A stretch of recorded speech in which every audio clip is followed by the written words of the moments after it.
Hey everybody, welcome to Shooting the with Yankee. As always, I'm Yankee, so let's start shooting. Today's topic is, what's the best handgun for someone who's recoil sensitive? You know, they could have arthritis, they could be injured, they could be disabled, and in disabilities, I'm including being a woman, or they could be elderly. You know, maybe they've got grip strength issues. They just can't handle a gun that recoils a lot. Either they can't keep a hold of it or it's too painful for them. What would be the best gun for that person? And I think most people know what I'm going to say because it's a gun I go to when my arthritis was bothering me back before I was medicated.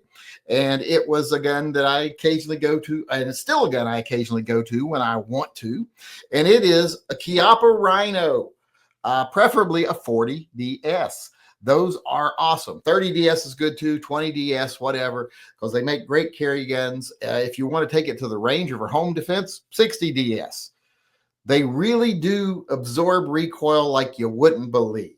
Now, some people are going to say, well, they're 357 Magnum, though. That's still a lot of recoil. Well, it's really not. You'd be surprised how lightly they recoil, even with 357 mag. But if you're someone who's sensitive, put 38 special in there, and you'll swear to God you're shooting a 22. The ergonomics of that gun and the way it delivers the energy straight back into your hand, back into your palm, it doesn't have a lot of flip, makes it so easy to handle that gun, even with 357. So when you put 38 special in it, you got a gun your 6-year-old can easily handle. Your great-grandmother can handle if she's alive. So lots of options there for ammo for it. You know, 357 Magnum, 38 special, all kinds of different loadings. You can find one that you can shoot comfortably from that gun. Now, a lot of people will say, though, but the trigger pull's heavy. That's true. So the trigger pull is a little bit heavier since it's cock the hammer, and that doesn't take a lot of strength at all. And then you got a light trigger pull. So I'm still going to stick with that one. Now, if you're worried about trigger pull being too heavy for someone who also can't handle recoil, well, then in that case, I'd say get a Beretta 92, put some light 9mm in a Beretta 92. It's one of the softest recoil and semi-automatic handguns you can buy. Soaks that recoil right up. It's not a tiny gun. So that's a great option. If you think that maybe they just can't pull that trigger or cock that hammer on the revolver, well, then go to the Beretta 92. That would be pretty much my second choice. Now let's see what everybody else has to say. Let's go over here and see who's weighed in and what they got to say. John Heasley said Chiappa Rhino 30DS. And I'm still mad at John Heasley because he won the Zombie Slayer gun last night. And he's already won a gun once before. He was friend. Now he won the Zombie Slayer. I think he cheats, to be honest. Of course, I don't know how he would cheat without me being involved. So, but there's got to be some way he's doing it. Maybe he's a master genius of computer manipulation, and he can. I don't think that's true. I mean, you all have listened to him. He's not a genius, so I don't know how he does it. John Mandrick says Chiappa Rhino 5-inch. You know, I didn't even mention the 50 DS, did I? I've got a 50 DS. I got 2 of them. So, yeah, that's a good option, too. Especially if it's range or home defense. A little extra weight up front. A little, you know, extra accuracy, longer sight radius. Can't complain too much about that. Ramon D177-6 says, of course, a Desert Eagle 50. You know what? Desert Eagles actually, the recoil's not horrible. And they make them in guns other than 50 AE. They make them in 357 Magnum even. And believe it or not, that 357 Magnum gun doesn't recoil that bad. It also doesn't cycle reliably or anything. So I don't know if I would choose it, but, you know, there could be an argument made for that gun, even if you said that in jest. See, think you can pull one on me. Dale Rickety said, yes, a Rhino. Yes, a Rhino. I agree with you. I think a lot of people understand who watch my channel how good Rhinos are for people that are recoil sensitive. And I think a lot of them have shot them and they experience it and they're like, oh my God, that's impressive.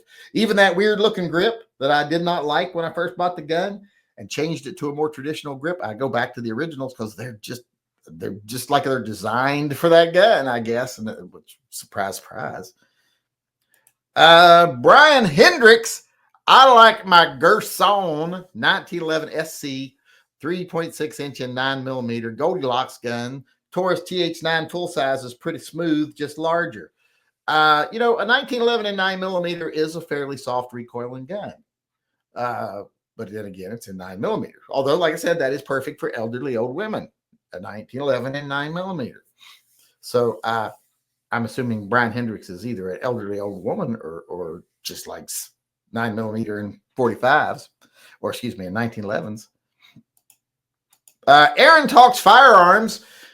Beretta 92 FS, yes. Softest shooting handgun I've ever shot. The CZ75 SP01 is another good one. And the Beretta 84 Cheetah is a very light recoiling gun. All those guns recoil very lightly. And yes, the Cheetah is the softest recoiling of the good 380 guns. It's a little different setup than the P232 or the PPK and the P232. So it handles recoil a little better. And he nailed it with the 92 being one of the softest recoiling 9mm pistols you can shoot. It just is. It's a super recoiling, soft recoiling gun on its own, just regular. So if you add a lighter round to it, maybe reduce your spring weight a little bit. If you're someone who needs to shoot lighter rounds, you're good to go. Mr. Furley said Smith & Wesson M&P 9, great ergonomics and many calibers. Well, if it's a 9, it's only 9mm. But I think he's meaning there's lots of options in 9mm. And there definitely is. You can get 9mm that's barely stronger than 380 up to, being just shy of being a 40. So you've got a wide array of ammo available to you. You can custom choose which ammo is best for you. And then you just do some spring changes so that your gun can handle it. And you're set to go.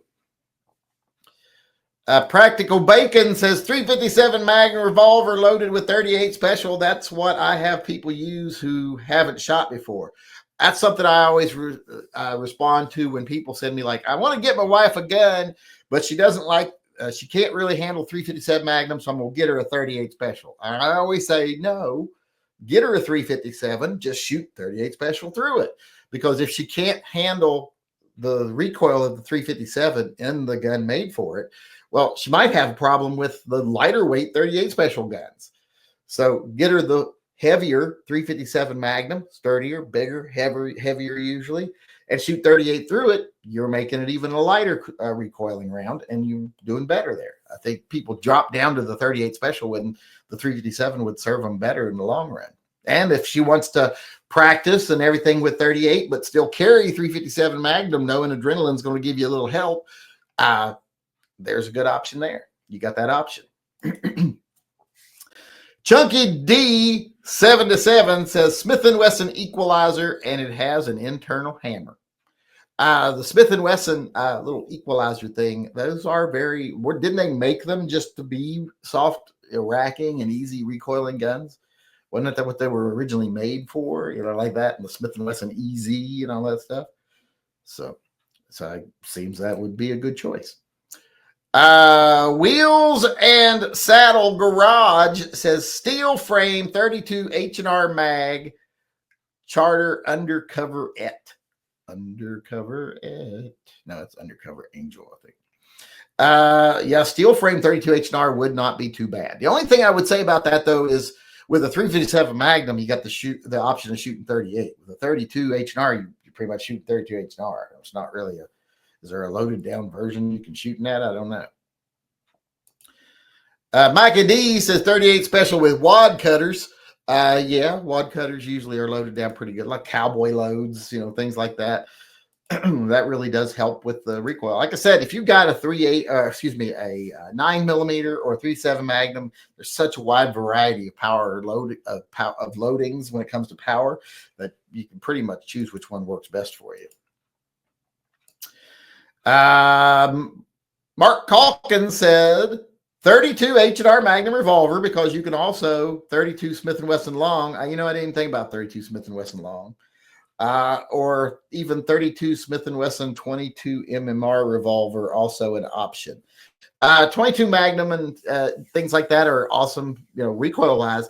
The only reason I don't ever suggest revolvers in 22 or 22 Magnum is because they're rimfire, and because that rimfire needs a much heavier hammer spring to be reliable, makes the triggers god-awful heavy.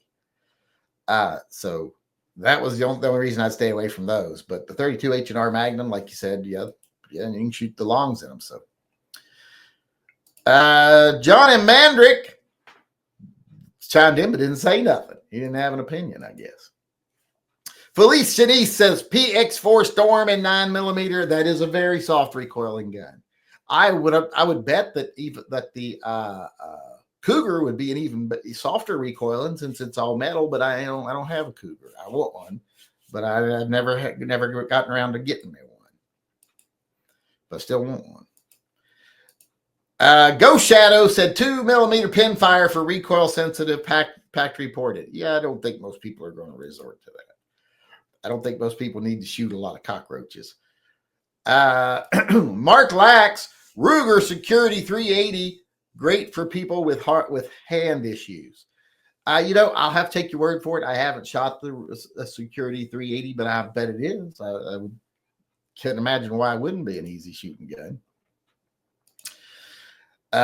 Go Shadow says, I reload so can make any revolver have super light recoil, 90 grain loaded in 357 at 500 feet per second, a recoil nearly non-existent. Yeah, if you're going to reload, you can, but in a lot of that, you don't really have to. You can, if you're not someone who can reload, you can find light loads, cowboy loads, range loads, all this other stuff, and never discount using range ammunition for self-defense. Full metal jacket ammo is full metal jacket ammo.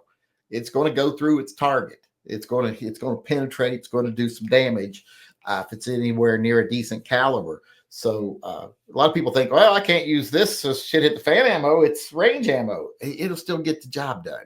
There's a reason why you don't walk around on the range, because even though the ammo is loaded down for range ammo, so it's less expensive, etc., which really is more a perception thing than anything else. It's still got to be powerful enough to cycle your gun.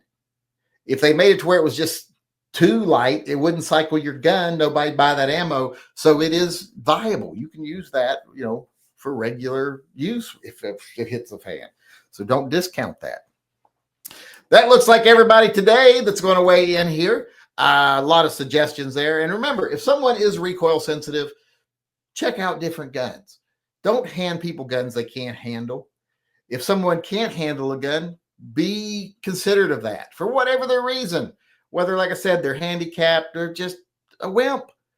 Respect that and help them find the right gun for them. There's so many out there that anybody can handle. A 95-year-old woman, a 6-year-old child.